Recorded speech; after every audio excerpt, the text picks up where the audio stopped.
ప్రార్థన చేసుకుందాం. పరిశుద్ధుడ, ప్రేమ, నమ్మకం గల తండ్రి, మీ ఘనమైన ఉన్నతమైన నామానికి వందనాలైనా స్తోత్రాలు తండ్రి. ఇంతవరకు మీ సజీవమైన రెక్కల చోటున మమ్మల్ని భద్రపరిచి మీరు కాపాడిన విధానాన్ని బట్టి వందనాలైనా స్తోత్రాలు తండ్రి. తండ్రి, మరో రోజు తండ్రి మిమ్మల్ని ఆరాధించుటకు,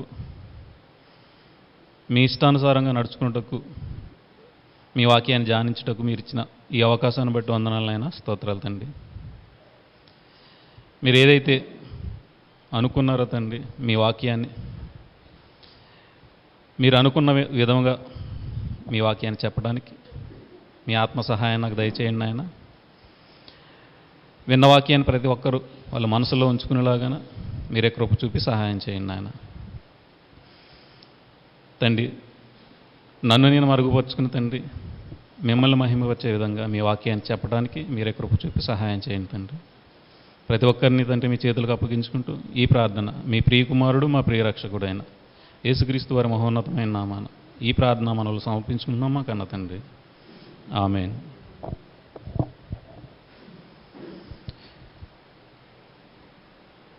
హోషేయ గ్రంథం 5వ అధ్యాయము. హోషేయ గ్రంథము 5వ అధ్యాయము 4వ వచనం. తమ క్రియల చేత అభ్యంతరపరచబడిన వారే వారు తమ దేవుని యొద్దకు తిరిగి రాలేకపోదురు. వారిలో వ్యభిచార మనసు ఉండడం వలన వారు యెహోవాను ఎరుగకయుందురు. అంటే ప్రతి ఒక్కరూ తమ క్రియల చేత ఏం చేసుకున్నారు? అభ్యంతరపరచబడుచుకున్నారు. ఈ అభ్యంతరం దేనివల్ల వస్తుంది అంటే వాళ్ళు వ్యభిచార మనసు ఉండటం వలన. అంటే వ్యభిచార మనసు అంటే ఏంటి? ఈ లోక సంబంధమైన ప్రతి పనుల మీద. అది యాకోబు గారు ఏం చెప్పారు దాని గురించి? 4వ అధ్యాయం, యాకోబు పత్రిక 4వ అధ్యాయము 4వ వచనం. వ్యభిచారులారా, ఈ లోక స్నేహము దేవునితో వైరమని ఎరుగరా. అంటే ఈ లోక స్నేహం దేంతో పోలుస్తున్నారు? అక్కడ వ్యభిచారంతో పోలుస్తున్నారు. అందుకని ఇక్కడ హోషేయ గ్రంథంలో 5వ అధ్యాయం 4వ వచనంలో తమ క్రియల చేత అభ్యంతరపరచబడిన వారై వారు తమ దేవుని యొద్దకు తిరిగి రాలేకపోదురు. ఎవరికి వారే అభ్యంతరపరుచుకుని తమ క్రియలు ఈ లోకానుసారమై ఉన్నందువలన ఏం చేస్తున్నారు? దేవుని యొద్దకు రాలేకపోతున్నారు. వాళ్ళ మనసులో ఏముంది? వ్యభిచార మనసు. అంటే ఈ లోక సంబంధమైన క్రియలు, ఈ లోక సంబంధమైన ఆలోచనలు ఉన్నాయి కాబట్టి దేవుని యొద్దకు రాలేకపోతున్నారు. యెహెజ్కేలు గ్రంథం 14వ అధ్యాయము 7వ వచనం. ఇజ్రాయేలులోను వారి దేశంలోను నివసించు పరదేశుల్లోనూ ఎవరైనాను నన్ను అనుసరింపక నాకు అన్యులై తమ మనసున విగ్రహములను నిలుపుకొని తమకు దోషము కలుగజేసుకుని అభ్యంతరమును తమ ఎదుట పెట్టుకుని ఏం చేస్తున్నారు? తమ మనసులో ఈ లోక సంబంధమైన విగ్రహము అంటే ఈ లోక సంబంధమైన ఆస్తులు కానీ, ఐశ్వర్యాలు కానీ, ధనాపేక్ష కానీ ఇటువంటివి మనసులో పెట్టుకుని ఎక్కడ పెట్టుకుంటున్నారు? తమ ఎదుటనే పెట్టుకుంటున్నారు. తమ ఎదుటిని పెట్టుకుని దేవుని యొద్దకు రాలేకపోతున్నారు. హోషేయ గ్రంథం 7వ అధ్యాయం. హోషేయ గ్రంథం 7వ అధ్యాయం 4వ వచనం. రొట్టెలు కాల్చువాడు ముద్ద పిసికిన తర్వాత ముద్దంతయు పొంగు వరకు పొయ్యిని అధికంగా వేడి చేసి ఊరకుండునట్లు వారందరూ మానని కామాతురత గలవారై ఉన్నారు. ఇప్పుడు రొట్టెలు కాల్చేవాడు ఏం చేస్తాడు? ముద్ద పిసికి అదంతా పొంగు వరకు పొయ్యిని ఏం చేస్తాడు? బాగా వేడి చేసి ఊరుకుంటాడు. ఆ దేనివల్ల ఇది వస్తుంది అంటే వాళ్ళందరూ మానని కామాతురత కలవారై ఉన్నారని మనకి తెలియజేయడానికి దేవుడు అక్కడికి మనకి ఇక్కడ ఉదాహరణ మనకు తెలియజేస్తున్నాడు. ఒక రొట్టెలు తయారు చేసేవాడు ముద్ద పిసికి అది పొంగు వరకు పొయ్యిని రాజేసి ఊరుకుంటే అది ఎలా కాలుతుంది? 6వ వచనంలో, పొయ్యిలో పడినట్టు వారు తమ హృదయములలో మాటులోనికి తెచ్చుకుని అన్నారు, తమలో రొట్టెలు కాల్చేవాడు రాత్రంతయు నిద్రపోయినను ఉదయమున పొయ్యి బహుమంట మండి కాలుచున్నది. ఆ రొట్టెలు కాల్చేవాడు ఆ పొయ్యిన రాత్రి వేడి చేసి ఊరుకుంటే ఆ పొయ్యి ఏమవుతుంది? ఉదయం వరకు కాలుతూనే ఉంటుంది. అలాగే ఈ మనిషిల్లో ఉన్న ఏదైతే మనుషులు ఉన్నారో దేవుడు వాళ్ళ గురించి ఏం చెప్తున్నారు? ఈ కామాతురత అనేది వాళ్ళ ఎప్పుడు మండుతూ ఉంటుంది. అది మానని అగ్ని వల్లే లోపల మండుతూ ఉంటుంది. అంటే దేని నిమిత్తం? లోకంలో డబ్బు నిమిత్తమా? లోకంలో ఆశల నిమిత్తమా? ఆస్తి కావాలనా? శరీర సుఖాలు కావాలనా? ఈ లోక సంబంధమైన ప్రేమ కావాలనా? లేదా ఏదైనా డంబమా? నన్ను అందరూ పొగడాలనుకుంటున్నారా? ఇవన్నీ ఏదైతే లోపల కోరిక ఉందో ఆ కోరిక వాళ్ళ ఏమవుతుంది? కాలుతుంది, కాలిపోతుంది. అందుకే పొయ్యి కాలినట్టు కామాతురత వాళ్ళని లోపల కాలుతుంది అని దేవుడు మనకి తెలియజేస్తున్నాడు. ఆ పొయ్యి కాలినట్టు వారందరూ బహుమంటమండి తమ న్యాయాధిపతులు మింగివేయుదురు. వారి రాజులందరూ కూలి వారిలో నన్ను స్మరించి వాడొకడును లేడు. అంటే పొయ్యి కాలినట్టు వాళ్ళ లోపలది బగబగ మండిపోయి వాళ్ళు ఏం చేస్తున్నారు? కాలిపోయి వాళ్ళ అధిపతుల్ని మింగివేస్తున్నారు. 9వ వచనం, అన్యులు అతని బలమును మింగివేసినను అది అతనికి తెలియకపోయెను. తన తల మీద నిలిసిన వెంట్రుకలు కనపడుచున్నను అతనికి తెలియదు. ఈ లోపల ఇది కాలిపోతున్నా ఎదడోడు ఇబ్బంది పడుతున్నాడా ఏమన్నది వీళ్ళకి అవసరం లేదు. వీళ్ళు ఇంకేం చేస్తున్నారు? అతని బలం మొత్తం అన్యులు మృంగివేస్తున్నా కానీ అతనికి తెలియట్లేదు. తనలో ఏదైతే కోరిక మండిపోతుందో దానివైపే వీళ్ళు చూసుకుంటారు తప్ప అన్యులంతా నా బలాన్ని మింగేస్తున్నారు, నా తల వెంట్రుకలు అంటే తన దిగంబరత్వం కనపడుతుందని దేవుడు తెలియజేసిన వాళ్ళు ఏం చేస్తున్నారు? వాళ్ళ లోపల ఉన్న ఆ కామాతురత్వం ఏదైతే ఉందో, ఏదైతే కోరికల వల్ల మండిపోతున్నాయో దానివైపు చూసుకుంటూ ఉంటున్నారు తప్ప బయట ఏం చేస్తుంది, మనం దేవుణ్ణి వదిలేసామా, దేవుణ్ణి వదిలేసి మనం బయట తిరుగుతున్నామా లేదన్న ఆలోచన వాళ్ళకి ఉండలేదు. అందుకని దేవుడు ఏమంటున్నాడు? ఏహెజ్కేలు గ్రంథం 24వ అధ్యాయం, ఆ లోపల ఉన్న కామాతురత ఎంత దౌర్భాగ్యంగా ఉంటుందో దేవుడు తెలియజేస్తున్నాడు. 9వ వచనం, ప్రభువైన యెహోవా సెలవిచ్చినది ఏమనగా, నరహంతకులున్న పట్టణమునకు శ్రమ, నేనును విస్తరించి కట్టెలు పేర్చబోచున్నాను.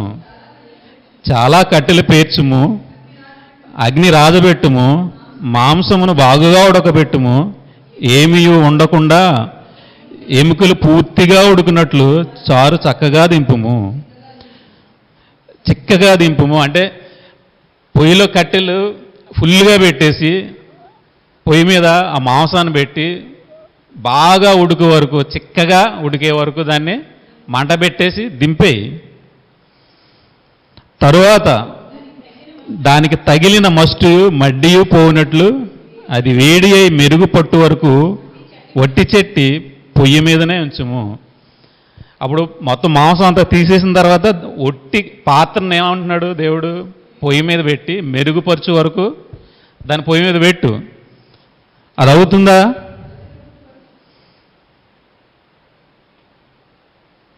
అలసట పుట్టు వరకు ఇంతగా శ్రద్ధ పుచ్చుకొనినను దాని విస్తారమైన మస్టు పోదాయను, మస్టుతో కూడా దాన్ని అగ్నిలో వేయము. నువ్వు అలసట పుట్టు వరకు శ్రద్ధగా దాన్ని నువ్వు మంట పెట్టినా దానికి ఉన్న మస్టు మడ్డి పోదు. నువ్వు ఎంత కష్టపడినా దాని నుంచి పోదు. అందుకనే దానికి దేవుడు దాని మీద చిరాకు వచ్చి ఏమంటున్నాడు? దాన్ని అగ్నితో మస్టుతో కలిపి మొత్తం కాల్చేదని అంటున్నాడు. నీకు కలిగిన అపవిత్రత నీ కామాతురతయే. ఎందుకంటే ఈ మస్టు మడ్డి ఏంటది అంటున్నాడు దేవుడు. ఆ లోపల ఏదైతే మండుతుందో ఆ కామాతురతయే ఆ మస్టు మడ్డి. ఎంత కడిగినా పొయ్యి మీద పెట్టి కాల్చినది పోవటం లేదు. కాబట్టి దాన్ని ఏం చేయమన్నాడు దేవుడు? అగ్ని వేసి కాల్చేయంటున్నాడు. అయినా కానీ అది మొత్తం పాత్రతో కలిపి కాల్చేయమంటున్నాడు. 13 నిన్ను శుభ్రపరచుటకు నేను పూనికొనెను, నీవు శుభ్రపరచపడకపోతివి. అంటే దేవుడే మనల్ని శుభ్రం చేయడానికి ఆయన పూనుకున్నా ఏమవుతున్నారు? శుభ్రపరచబడకపోతున్నారు. నా క్రోధము నీ మీద తీర్చుకుని వరకు నీవు శుభ్రపరచపడకయుందువు. యెహోవానైన నేను మాట ఇచ్చి ఉన్నాను, అది జరుగును. నేనే నెరవేర్చదును. నేను వెనక తీయను, కనికరింపను, సంతాపపడను. నీ ప్రవర్తన బట్టి నీ క్రియలను బట్టి నీకు శిక్ష విధింపబడును. ఇదే యెహోవా వాక్కు. నేనే నిన్ను శుభ్రపరచుదామని నేను నీ దగ్గరకు వస్తే నువ్వు ఏమవుతున్నావు? శుభ్రపరచబడే ఆలోచన నీకు లేదు. నీ ఇష్టం వచ్చినట్టు నీ లోపల కాలిపోతున్నావు ఆ కామోతరతోటి. కాబట్టి నేను నీ మీద కనికరింపను, వెనుక దీని సంతాపపడను. నీ ప్రవర్తన బట్టి నీ క్రియలను బట్టి నేను శిక్ష విధిస్తాను అని దేవుడు చెప్తున్నాడు. హోషేయ గ్రంథము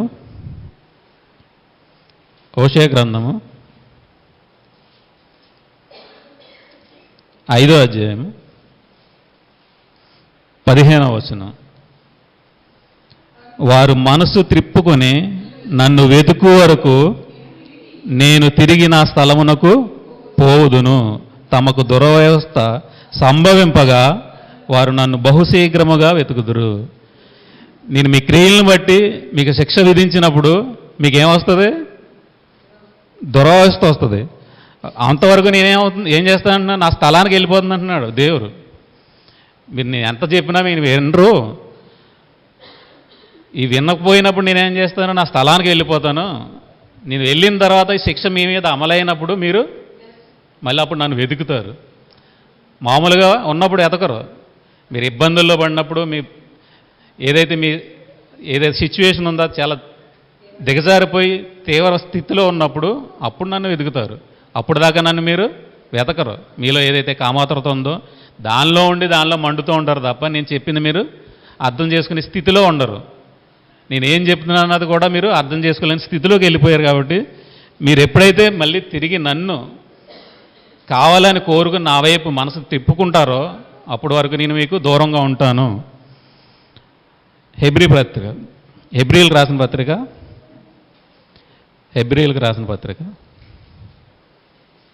4వ అధ్యాయము 12వ వచనం.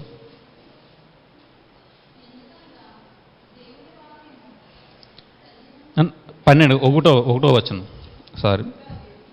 4వ అధ్యాయం 1వ వచనం. ఆయన యొక్క విశ్రాంతిలో ప్రవేశించుదుమను వాగ్దానము ఇంకా నిలిచి ఉండగా.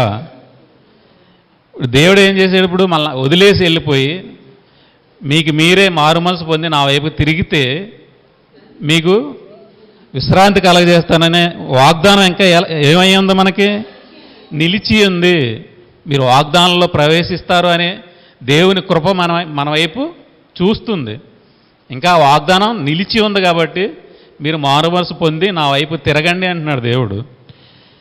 ఆ వాగ్దానం ఇంకా నిలిచి ఉండగా మీలో ఎవడైనను ఒకవేళ ఆ వాగ్దానం పొందకుండా తప్పిపోనేమో అని భయం కలిగి ఎందుము. మీలో ఎవడైనా ఒకవేళ ఆ వాగ్దానం పొందకుండా తప్పిపోతారేమో అని భయం కలిగి ఉండండి అని మనకి చెబుతున్నాడు. వారికి ప్రకటింపబడినట్లు మనకును సువార్త ప్రకటింపబడిన కానీ వారు వినిన వారితో విశ్వాసము గలవారై కలిసి ఉండలేదు గనక విన్న వాక్యం వారికి నిష్ప్రయోజనమైనదాయను. వారికి ఏదైతే వాక్యం ప్రకటింపబడిందో మనకు కూడా అదే వాక్యం ప్రకటింపబడ్డది. ఆ ప్రకటింపబడినప్పుడు ఏం చేయాలి? అక్కడ విశ్వాసం ఎవరి మీద ఉంచాలి? క్రీస్తు మీద ఉంచాలి.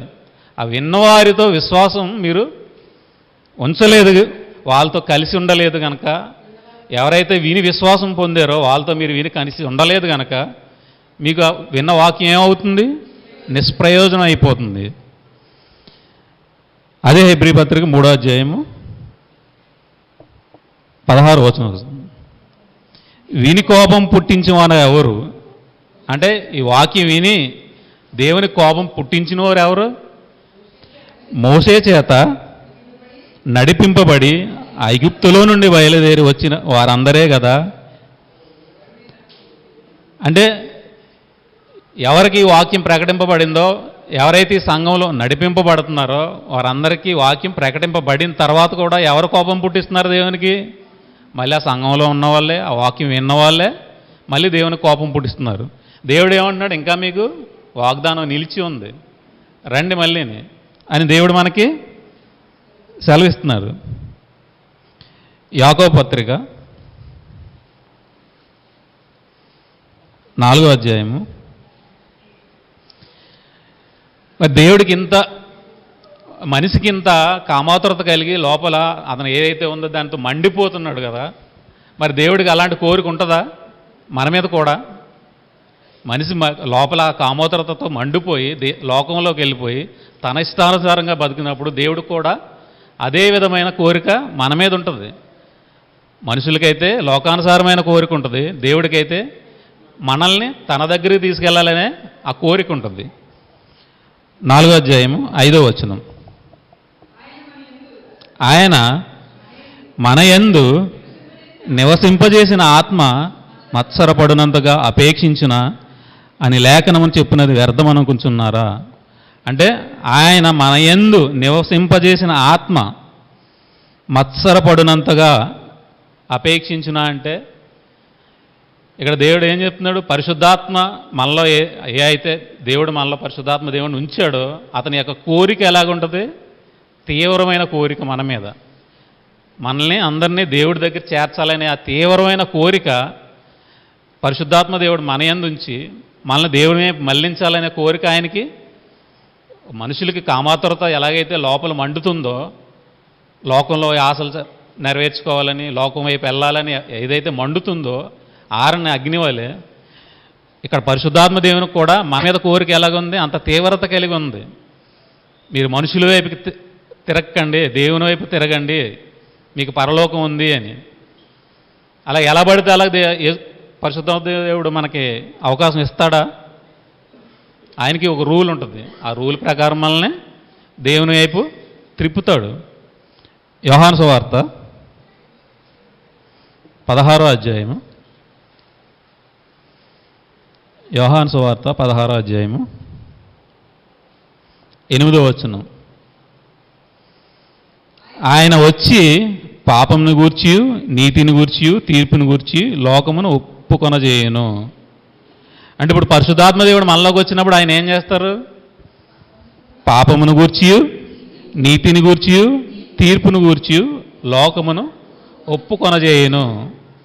ఆయనకి దేవుడు ఏదైతే సెలవిచ్చారో, యేసుప్రభు వారు ఏదైతే ఆయనకు ఆర్డర్ ఇచ్చారో దాని ప్రకారమే ఆయన మనల్ని ఈ విధంగా ఉండాలని మనకి గుర్తు చేస్తాడు, మనల్ని ఒప్పింపజేస్తాడు.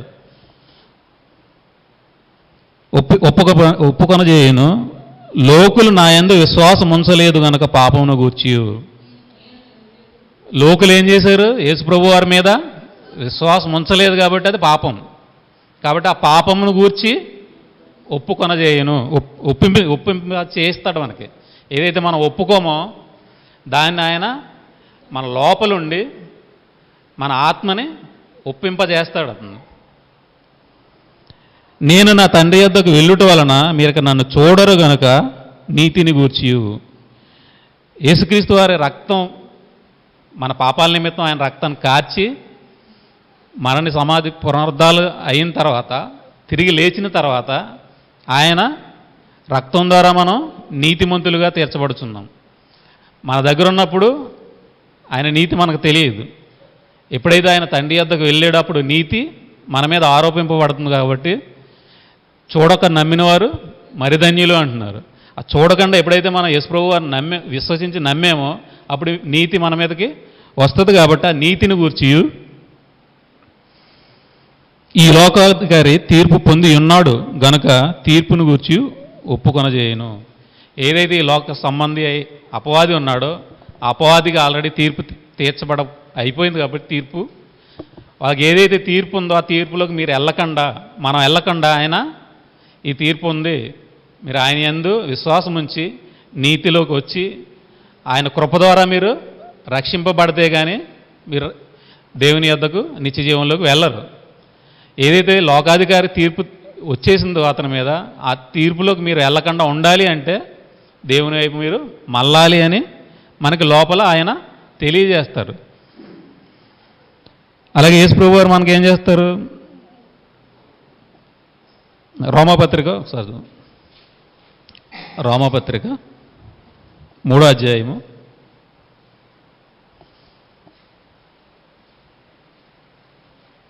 24. కాబట్టి నమ్మువారు ఆయన కృపచేతనే క్రీస్తు యేసునందలి విమోచనము ద్వారా ఉచితముగా నీతిమంతులమని తీర్చబడుచున్నారు. పూర్వము చేయబడిన పాపములను దేవుడు తన ఓర్మి వలన ఉపేక్షించినందున ఆయన తన నీతిని కనపరచవలెనని క్రీస్తు యేసును రక్తమునందలి విశ్వాసము ద్వారా ఆయన కరుణాధారముగా బయలుపరిచాను. ఇక్కడ దేవుడు మనకి ఏం చేస్తున్నారు? పరిశుద్ధాత్మ దేవుడేమో తీవ్రమైన కోరిక కలిగి ఉన్నాడు. ఆ కోరిక ఎవరు పెట్టారు? దేవుడు పెట్టాడు. దేవుడు ఇక్కడ ఎలా మన మీద ప్రేమ చూపిస్తున్నారు? ఏదైతే మనం పూర్వం ఏదైతే పాపాలు చేసామో ఆ పాపాలను ఎలాగ మన మీద చూపు ఏం చేస్తున్నాడు? ఓరిమి వలన, ఆ ఓరిమి వల్ల ఉపేక్షించి వాటిని మర్చిపోయి తనకున్న ఓర్పు వల్ల ఎవరి ద్వారా మనల్ని రక్షిస్తున్నాడు? యేసుక్రీస్తు వారి ద్వారా, ఆయన ద్వారా ఉచిత కృప మనకిచ్చి ఆ కృప ద్వారా మనల్ని నీతిమంతులుగా చేస్తున్నాడు. క్రీస్తు యేసు రక్తమునందలి విశ్వాసము ద్వారా ఆయన కరుణాధారముగా బయలుపరిచాను. ఆయన రక్తం ద్వారా మనల్ని నీతిమంతులు చేసి ఏదైతే కృప మనకి ఇంకా వాగ్దానం నిలిచి ఉందో ఆ వాగ్దానంలోకి మీకు రండి, మీ ఇష్టం వచ్చినట్టు లోకంలోకి వెళ్ళిపోకండి అని మనల్ని పిలుస్తున్నాడు. యేసుప్రభు వారు కూడా మనల్ని ఎలా నిలబెట్టుకుంటున్నారు? ఎఫెసీ పత్రిక 5వ అధ్యాయము 26వ వచనం.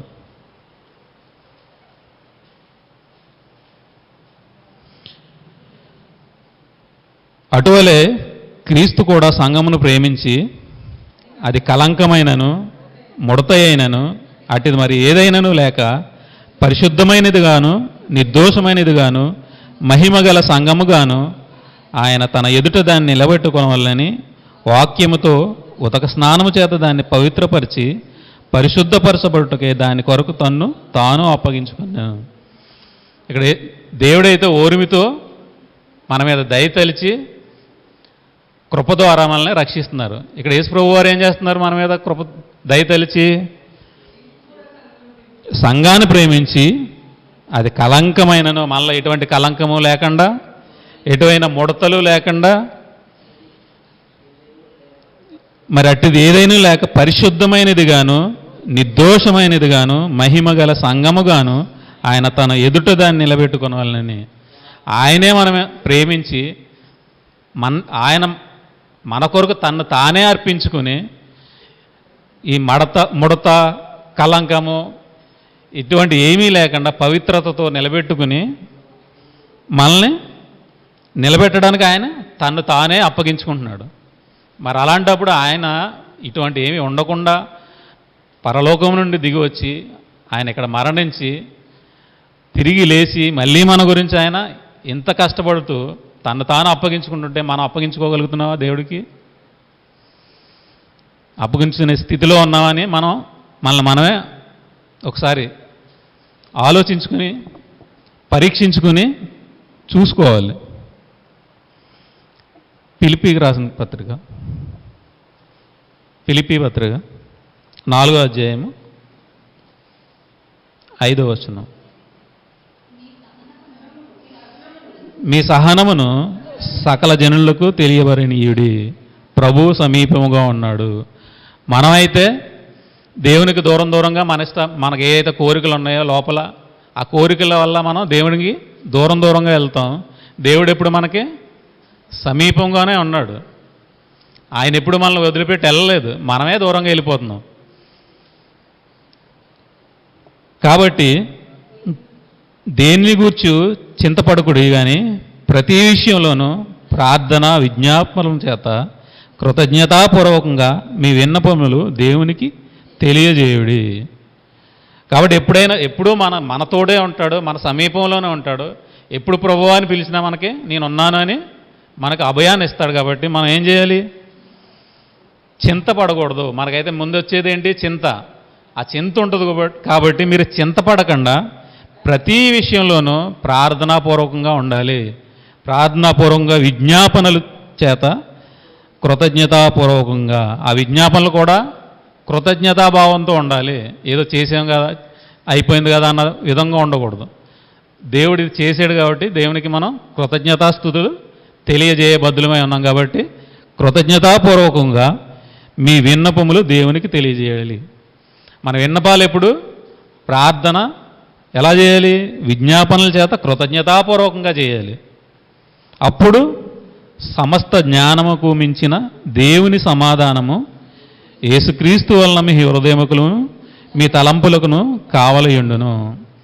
అలా ఎప్పుడైతే మనం దేవునికి ప్రార్థిస్తామో అప్పుడు మనకేమవుతుంది? సమస్త జ్ఞానము మించింది. సమస్త జ్ఞానానికి, ఈ లోక సంబంధమైన జ్ఞానానికి సంబంధించింది కాదు. దేవుడు ఏదైతే జ్ఞానాన్ని మనకిస్తున్నాడో ఆ జ్ఞానంకు మించిన దేవుని సమాధానము. ప్రతి దానికి మించింది ఏంగా ఉంది? సమాధానం. మనలో సమాధానం లేకపోతే మన దేవుళ్ళో ఉండలేము. దేవుడు ఏదైతే మనకు సెలవిస్తున్నారో ఆజ్ఞలను మనం నెరవేర్చలేము. మనలో దేవునికి మనకు సమాధానం ఉంటేనే మనకి సహోదరులైనా ప్రేమించగలం, వాక్యంలో ఉండగలం, సంఘంలో ఉండగలం, సంఘంలో కలిసి మెలిసి ఉండగలం, దేవుని పని చేయగలం. ఆ సమాధానం లేనప్పుడు మనం ఏమీ చేయలేం. కాబట్టి ఆ సమాధానంతో ఉంటే అప్పుడు యేసుక్రీస్తు వారు మనలోకి వచ్చి ఏం చేస్తారు? హృదయములకును మీ తలంపులకును కావలియుండును. కాబట్టి దేవుని యందు మన భయభక్తులు కలిగి ఏదైతే దేవుడు మనకు సెలవిస్తున్నారో దాని ప్రకారం మనం ఉంటేనే, ఆ వాగ్దానం మనం పొందుకోవడానికి మనం సిద్ధంగా ఉంటేనే, ఆయన యందు విశ్వాసం కలిగి ఉంటేనే మనం రక్షింపబడతాము. ఈలోక సంబంధమైన ఈ కోరికల్లో మనం కొట్టిమిట్టాడితే ఎంతమాత్రం మనల్ని దేవుడు క్షమించడు. మనలో ఉంచిన పరిశుద్ధాత్మ దేవుని యొక్క ఆ ఆత్మ తీవ్రత ఎంతైతే ఉందో మనం దాన్ని అర్థం చేసుకుని ఆ విధంగా మనం దేవునికి లోబడాలి. లేదు నా ఇష్టం వచ్చినట్టు నేను వెళ్ళిపోతానంటే దేవుడు ఎంతమాత్రం మనకు సహాయం చేయడు. కాబట్టి ప్రతి విషయంలో తండ్రి, మేము ఏదైతే తప్పు చేస్తే తప్పు అయిపోయింది తండ్రి అని మనం దేవుడి దగ్గరికి వెళ్ళి ప్రార్థనల ద్వారా ఇచ్చిన ఆయన కృప ద్వారా, ఉచిత కృప ద్వారా మనం నీతిమంతులుగా తీర్చబడ్డాం. కాబట్టి ఆయన యందు ఆనందించుచు ప్రతి విషయంలో ఆయనకి కృతజ్ఞతాస్తుతులు చేయబద్ధులమై ఉన్నాం. కాబట్టి ప్రతి విషయంలో మనం పరీక్షించుకుంటూ నేను లోకానుసారంగా ఆలోచించుకుంటున్నానా, దేవుడు ఏదైతే చెప్పాడో దాని ప్రకారం నేను ఆలోచించుకుంటున్నానా, ఆ విధంగా బ్రతుకుతున్నానా అనేది మనం ప్రతి విషయంలో మనం వాక్యంతో సరిచూసుకుని మనం ముందుకు కొనసాగాలి. ఇంతటి ఈ వాక్యాన్ని ముగించుకుంటున్నాం, ప్రార్థన చేసుకుంటున్నాం. పరిశుద్ధుడా, ప్రేమ నమ్మకం గల తండ్రి, మీ ఘనమైన ఉన్నతమైన నామానికి వందనాలనైనా స్తోత్రాలు తండ్రి. తండ్రి, ఈ లోక సంబంధమైన ఏదైనా ఆలోచనలో కానీ ఏదైనా మాలో విపరీతమైన కోరికలు ఏదైనా మాలో లోపల దాగి ఉంటే తండ్రి ప్రతి ఆ మస్టును మడ్డిని తండ్రి కాల్చివేయండి నాయన, సహాయం చేయండి తండ్రి. అవి ఎంత కాల్చినా కాల్చబడవు అని మీరే చెప్తున్నారు నాయన. ఆ యేసుక్రీస్తు వారి కృప ద్వారా తప్ప మాకు అవి పోవు అని మీరు సెలవిస్తున్నారు. కాబట్టి మేము యేసుక్రీస్తు వారి యందు విశ్వాసం ఉంచి తండ్రి ఉచిత కృప ద్వారా ప్రతి మత్సను కలంకమును తండ్రి ఆయన ద్వారా మేము వాటిని శుభ్రపరచుకుని తండ్రి మీరున్న లోకానికి రావడానికి మీ ఆత్మ సహాయం దయచేయమని యేసుక్రీస్తు వారి మహోన్నతమైన నామాన ఈ ప్రార్థన మనలో సమర్పించుకుంటున్నాం మా కన్న తండ్రి. ఆమేన్.